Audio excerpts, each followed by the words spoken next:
comum a gente ouvir que o homem tem saúde de ferro, nem precisa ir ao médico. Não sente nada, nem dor de cabeça. Mas será que é preciso sentir algo para ir no médico buscar um socorro?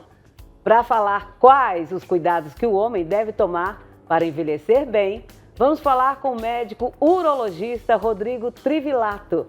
Bom dia, doutor Rodrigo. Bom dia, Cleide, tudo bem? Bom dia aos telespectadores. É sempre um prazer estar conversando com vocês aqui na TV Pai Eterno. Obrigada por ter aceitado o nosso convite.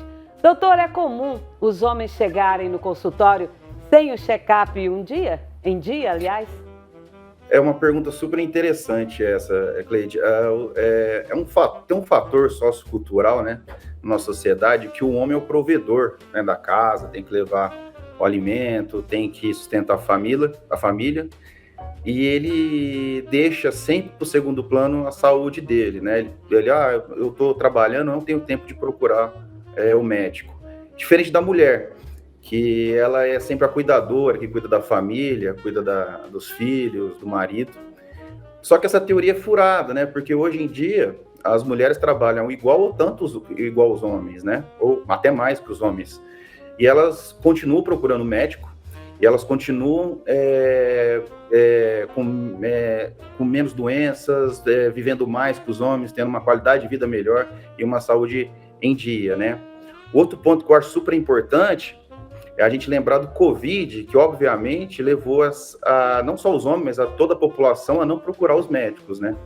Com medo do vírus.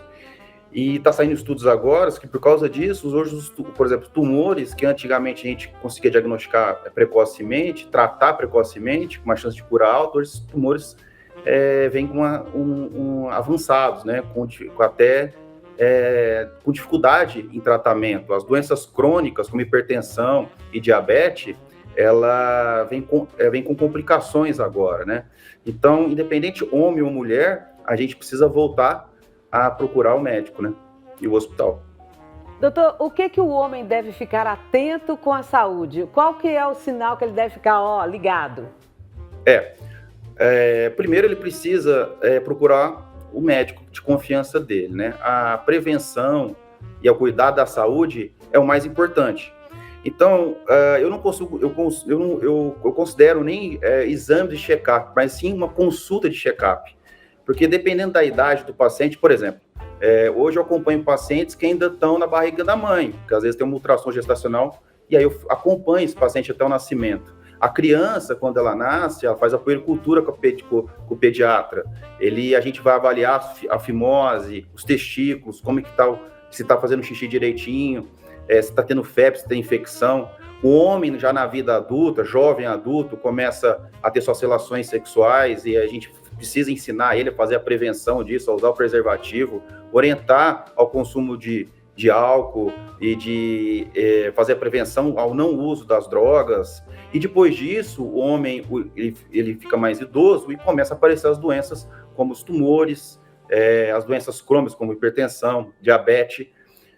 Então não precisa nem apresentar sintomas, ele precisa ir no médico. Através dessa consulta, nós vamos conversar e ele vai me falar, olha, eu tenho sintomas, esses sintomas é assim, eu não tenho sintomas, eu vou procurar o histórico pessoal dele, o histórico familiar, se na família alguém tem câncer, tem alguma doença crônica, como pressão alta, diabetes.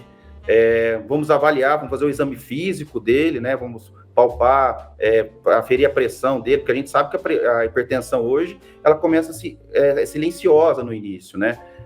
Vamos pesar esse paciente, porque hoje a obesidade é uma epidemia mundial. E depois de toda essa consulta, depois de toda essa conversa, aí que nós vamos realizar os exames. De maneira simplista, um hemograma, uma glicemia de jejum, um perfil lipídico para a gente avaliar colesterol, os triglicerídeos, vamos avaliar a função renal, ureia, creatinina, às vezes é necessário pedir enzima hepática, exame de urina, e às vezes na idade do paciente a gente tem que fazer um PSA também, né, para ver a próstata. Então isso tudo depende da nossa conversa anterior. E depois de toda essa conversa, solicitados os exames, aí nós vamos para as orientações, que às vezes nem precisa passar nenhum medicamento É só a gente explicar para o paciente, olha, precisa perder peso, precisa fazer exercício físico, e procurar sempre ter uma boa qualidade de vida, certo? Isso, na maioria das vezes, é o suficiente. Doutor Rodrigo, o homem também tem problemas hormonais, assim como as mulheres quando envelhecem? Sim, essa doença chama distúrbio androgênico do envelhecimento masculino. É interessante porque o homem com 40 anos de idade, ele começa a perder 1% de testosterona ao ano. Testosterona é o hormônio sexual masculino. E aí começa a apresentar os sintomas. Alguns pontos são importantes para a gente explicar essa doença, né?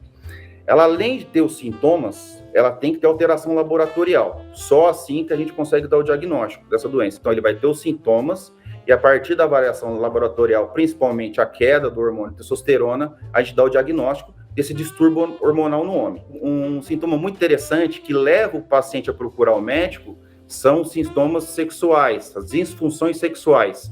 Então, ele procura o médico porque ele fala, olha, tá estranho.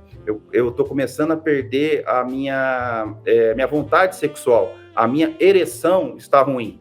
Aí ele vai procurar o médico. E aí, através dessa conversa, através dos exames laboratoriais, a gente começa a fazer o tratamento. O tratamento pode ser perda de peso, fazer um exercício físico, dormir bem e, às vezes, entrar com medicamento, que é a testosterona. Um ponto importantíssimo é que isso deve ser feito por um profissional capacitado, porque a testosterona pode levar a algumas complicações. Então, sempre procura um profissional capacitado que possa te oferecer o melhor tratamento possível. Doutor, muito obrigada pelos seus esclarecimentos. E a gente sabe que essa cultura nossa, né, de falar eu não vou não, vai que aparece uma coisa ruim. Se não for, é que aparece coisa ruim, não é, doutor? E a gente tem que ter uma ideia que quanto a gente descobrir antes, é melhor, né? O diagnóstico precoce, a gente consegue tratar a doença, sabe? O que a gente tem que entender, duas coisas importantes que eu queria deixar nessa nossa conversa. Primeiro, procure o seu médico de confiança. E o principal, a prevenção ainda é o melhor caminho, tá? Então, vai no seu médico, cuide da sua saúde. Vamos fazer a prevenção direitinho.